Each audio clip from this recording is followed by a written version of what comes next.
بسم اللہ الرحمن الرحیم۔ گزشتہ اسباق میں اب تک جو کچھ بھی تشریحات ہوئی ہیں وہ خاص طور سے الفاظ کی تشریح ہوئی ہے۔ سورہ فاتحہ کی مکمل ہونے کے بعد انشاءاللہ ایک مرتبہ تفسیر کا آغاز ہوگا۔ الحمدللہ رب العالمین سے لے کر کے وَلَضَّالِّينَ تک ایک ہی سلسلے میں۔ تو آج جن الفاظ کی تشریح ہے اس کو ذہن نشین کر لیں۔ اہدنا الصراط المستقیم، اس کا پہلے ترجمہ کر لے۔ ہمیں سیدھا راستہ دکھا دیجئے، ہمیں سیدھے راستے کی ہدایت کر دیجئے یا سیدھے راستے پر چلا دیجئے، مختلف ترجمے اردو کے اندر کر سکتے ہیں۔ سیدھے راستے کی رہنمائی کیجئے۔ قواعد عرب میں جیسا کہ میں نے پہلے بتلایا، جن الفاظ سے گفتگو کے لیے مدد حاصل کرتے ہیں ان الفاظ کا نام ہے کلمہ۔ جبکہ وہ الگ الگ الفاظ ہوں تو اس کو کلمہ کہتے ہیں۔ اور کلمہ کی 3 قسمیں ہیں، اسم اور فعل اور حرف۔ ہلکی ہلکی تشریح سب کی گزر گئی ہے۔ آج فعل کی ایک ایسی قسم بیان ہو رہی ہے جس کا تذکرہ پہلے نہیں ہوا۔ فعل کی یوں 3 قسم بنتی ہے، فعل ماضی اور فعل مضارع اور فعل امر۔ اور فعل امر کے اندر بھی نہیں، فعل نہیں آ جاتا، اس لیے الگ سے نہیں کو لانے کی ضرورت نہیں۔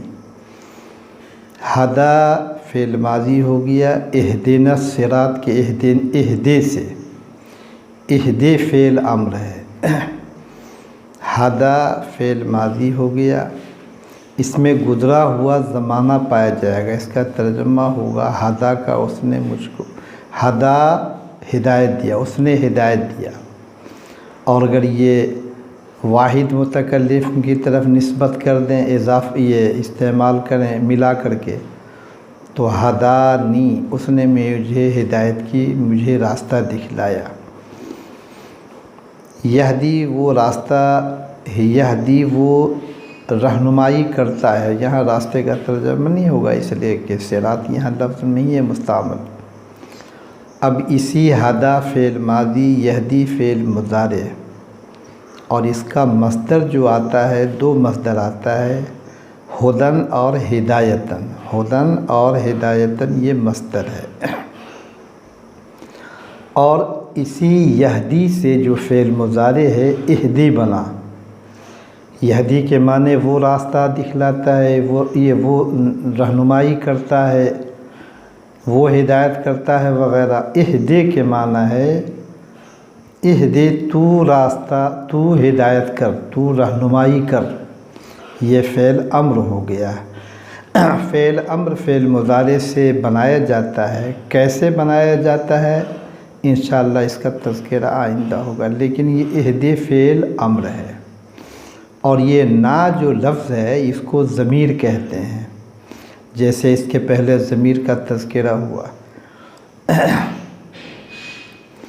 یہاں نون الف زبر نا، یہ ضمیر ہے۔ اس ضمیر کا نام ہے جمع متکلم کی ضمیر، اور اس ضمیر کو منصوب متصل کہتے ہیں۔ یہ ضمیر جب بھی استعمال ہوگی تو ایسی جگہ پر جبکہ وہ ضمیر قواعد عرب میں مفعول بن رہی ہو یا مفعول کے قائم مقام دوسری شکل ہو، مثلا انا کا اسم بن جائے وغیرہ، تو اس وقت میں اس کا استعمال ہوتا ہے۔ اہدنا، اہدے فعل امر ہو گیا، فعل امر میں جو زمانہ پایا جاتا ہے وہ زمانہ بھی مستقبل ہوتا ہے، جو فعل نہیں میں زمانہ پایا جاتا ہے وہ بھی فعل مستقبل ہوتا ہے، جو آئندہ کے لیے بتلاتا ہے، چونکہ فعل میں زمانہ کا پایا جانا ضروری ہے۔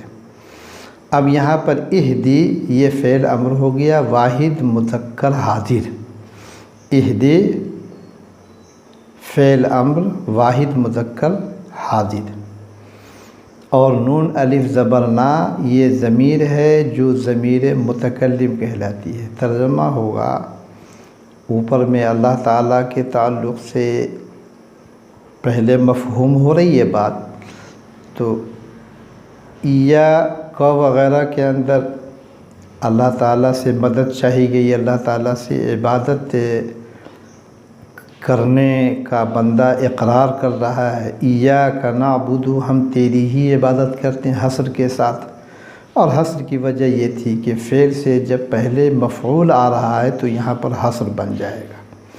حصر کہتے ہیں جو بالکل دوسروں کو اس سے نکال کر کے باہر کر دے، تو ایاک نعبد کا ترجمہ ہوگا ہم تیری ہی عبادت کرتے ہیں، تیرے علاوہ کسی کی نہیں کرتے، اور ایاک نستعین کا ترجمہ ہوگا کہ ہم تجھی سے مدد چاہتے ہیں، یعنی ہم کسی اور سے مدد نہیں چاہتے، مدد کرنے والی ذات بھی اللہ کی ہی ہے اور معبود حقیقی بھی اللہ کی ذات ہے۔ تو وہاں اقرار تھا، ابھی تفسیر تو نہیں کر رہا ہوں، تشریح تفسیر میں یہ بات وضاحت کے ساتھ آئے گی۔ ترجمہ ہوگا امر کی وجہ سے مفہوم ہوا اللہ کی ذات مراد ہے، آپ ہمیں ہماری رہنمائی کیجیے، اور صراط اور مستقیم یہ اہدے کے اندر جو اہدنا الصراط المستقیم ہے، قواعد عرب میں اس میں کچھ تفصیلات ہیں۔ اب یہ صراط موصوف مستقیم صفت موصوف صفت مل کر کے یہ اہدے کا مفعول ثانی بھی بن سکتا ہے، یا پھر یہ کہ نزع خافض کی بنیاد پر حرف جر کو محذوف بھی مانا جاتا ہے۔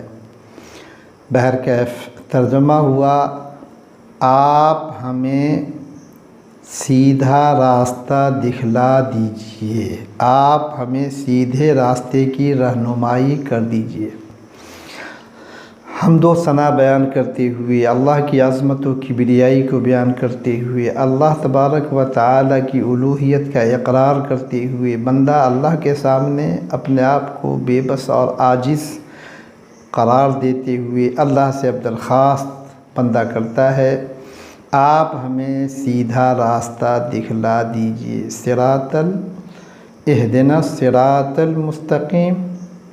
یہ سیدھا راستہ دنیا کے اندر بندے کو جو سب سے زیادہ قیمتی دولت اللہ کی طرف نصیب ہوتی ہے وہ سیدھے راستے کی ہدایت ہے، صحیح راستے کی ہدایت ہے۔ صراط کے معنی ہے لغت کے اعتبار سے راستہ۔ اب راستہ کو راستہ کیوں کہتے ہیں، یہ صراط کو راستہ کیوں کہتے ہیں، وہ کچھ اور بھی اس میں باریکی ہے۔ اصل میں یہ صاد جو ہے وہ حرف طا اور را کی وجہ سے حرف مستعلیہ کے جوڑ سے بدل گیا ہے، ورنہ یہ اصل کے اعتبار سے صراط ہے، ورنہ بعض قرات میں سین سے صراط بھی ہے۔ سارات عربی قواعد میں اس کا ترجمہ ہوتا ہے نگل جانے کے۔ سارتا کے لغوی معنی نگل جانا، آدمی کوئی چیز کو منہ میں رکھے اور اس کو نگل جائے تو اس کو سارتا کہیں گے۔ اور صراط سین سے جو ہے اس کا ترجمہ بھی اسی سے لیا گیا ہے کہ جب مسافر راستے پر چلتا ہے تو چلتے چلتے گویا کہ ایسا ہو جاتا ہے جیسے کہ راستہ اس کو نگل گیا ہو۔ ایک آدمی چلا چند کلومیٹر جائے گا، پتہ بھی نہیں چلے گا وہ کہاں گیا۔ اس مناسبت سے راستہ کو عربی میں صراط کہتے ہیں سین سے۔ اب یہ صاد اس میں حروف مستعلیہ کی وجہ سے اس میں صاد کو لا کر کے اس میں تبدیلی کی، اس میں اور بھی قراتیں ہیں، مختلف قرات ہیں۔ اور مستقیم استقامت سے ہے، استقامت کے لغوی معنی ہے بالکل سیدھا ہونے کے، سیدھا راستہ کون سا ہے؟ اللہ تبارک و تعالی نے جو راستہ، جو دین حضرت آدم علیہ السلام سے لے کر کے ہمارے نبی حضرت محمد صلی اللہ علیہ وسلم کو عنایت فرمایا اور دنیا میں وہ لے کر کے مبعوث ہوئے، اور اپنے زمانے کے ہر نبی نے اپنی امت کو اس راستے کی رہنمائی کی۔ اس راستے کا نام اصل میں اسلام ہے، اور صراط مستقیم سے مراد وہی اسلام ہے جس پر تمام انبیاء کی امت چل کر کے آخرت کی منزل میں کامیابی حاصل کیا۔ یہ بہت قیمتی نعمت ہے۔ بندے کو دنیا کی کوئی بھی چیز نصیب نہ ہو، لیکن اگر اس سے صراط مستقیم مل گیا تو وہ کامیاب نہیں بلکہ بہت زبردست کامیاب شمار ہوگا۔ سب سے بڑی کامیابی اس کو نصیب ہوگی۔ تو اللہ تعالی نے بندے کو یہ تلقین فرمایا کہ یہ دنیا کے اندر تم ہم سے اس بات کی درخواست کرو، اہدنا الصراط المستقیم، صراط مستقیم مانگو۔ بہت ساری چیزیں ہیں بندہ اپنی محنت سے حاصل کرتا ہے، اور بہت ساری چیزیں ہیں محنت کے باوجود بندے کو وہ چیز حاصل نہیں ہوتی سوائے اس کے کہ اللہ تعالیٰ کی توفیق شامل حال ہو۔ تو صحیح راستے پر چلنا، صحیح راستے کی رہنمائی کا ہو جانا، یہ در حقیقت اللہ کی توفیق کی بنیاد پر ہے۔ اب آگے وضاحت ہے اس کی کہ سیدھا راستہ یہ کن لوگوں کے راستہ کو سیدھا کہیں گے؟ سیدھے راستے پر چل کر کے جتنی جماعتیں فلاح و بہبود کو حاصل کر کے دنیا سے رخصت ہو گئی ہیں، آگے اس کا تذکرہ ہے۔ بدل کے طور پر ہے یہ صراط الذین انعمت علیہم، ان لوگوں کا راستہ جس پر آپ نے انعام فرمایا۔ اللہ تعالیٰ نے جن لوگوں کے راستے پر اور جن لوگوں کے راستے کے اوپر چلنے پر ہے انعام فرمایا ہے، وہ دوسرے مقام پر اس کا تذکرہ ہے۔ ابھی اس کی تفسیر نہیں ہو رہی ہے، لیکن صراط الذین، ان لوگوں کا راستہ جن پر آپ نے انعام کیا، ان لوگوں کا راستہ جس پر آپ نے انعام کیا۔ اللہ تعالیٰ نے جن لوگوں پر انعام کیا وہ کون لوگ ہیں؟ اللہ کا انعام کن لوگوں پر ہوا؟ دنیا میں مختلف طبقے کے لوگ ہیں۔ ایک طبقے کو اللہ نے حکومت سے نوازا، ایک طبقے کو اللہ نے مال سے نوازا، ایک طبقے کو اللہ نے صحت و تندرستی اور اولاد سے نوازا۔ تو دنیا میں مختلف طبقے میں لوگ ہیں، اور مختلف طبقات کا اللہ تعالیٰ نے قرآن کریم کے اندر تذکرہ بھی کیا ہے۔ تو انشاءاللہ آئندہ کے سبق میں ابھی لغوی تشریح میں صراط الذین انعمت علیہم کی لغوی تشریح نہیں ہوئی، اور پھر لغوی تشریح کے بعد یہاں پر وہ لوگ، ان لوگوں کا راستہ جس پر آپ نے انعام کیا، یہ ہے کون لوگ؟ اور وہ لوگ جن کو دنیا کی ظاہر میں جتنی نعمتیں مل گئی، کیا وہ لوگ بھی اس میں شامل ہو سکتے ہیں؟ تو انشاءاللہ اس کی وضاحت آئندہ کے سبق میں ہوگی۔ اور بھی قواعد میں جو آج کا سبق ہے وہ صرف اہدنا الصراط المستقیم کا ہے، صراط مستقیم، اور مزید وضاحت مستقیم کی اور بھی انشاءاللہ آئندہ ہوگی۔ اللہ تبارک و تعالی ہم سب کو زیادہ سے زیادہ قرآن کریم سے تعلق، رابطہ اور وابستگی نصیب فرمائے۔